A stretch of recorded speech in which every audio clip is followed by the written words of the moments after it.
গতবার ২৬ বিশ্বকাপ বাছাই পর্বে নিজেদের ১৩ ও ১৪তম রাউন্ডে কলম্বিয়ার সাথে ২-১ গোলে জয়ের পর আর্জেন্টিনার কাছে লজ্জাজনক হারের শিকার হয় সেলেসাওরা।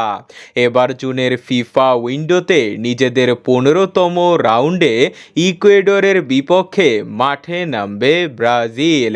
বাছাই পর্বের পয়েন্ট টেবিলে ২৩ পয়েন্ট নিয়ে ২ নম্বরে অবস্থান করছে ইকুয়েডর ও ২১ পয়েন্ট নিয়ে ৪ নম্বরে অবস্থান করছে ব্রাজিল ও ইকুয়েডর এখনো পর্যন্ত ১৪ বার মুখোমুখি হয়েছে, সেখানে ১০ বারই ব্রাজিল জিতেছে ও ৪ বার ড্র হয়েছে। সর্বশেষ দেখা হয়েছিল ২৪ সালে বাছাই পর্বের ম্যাচে।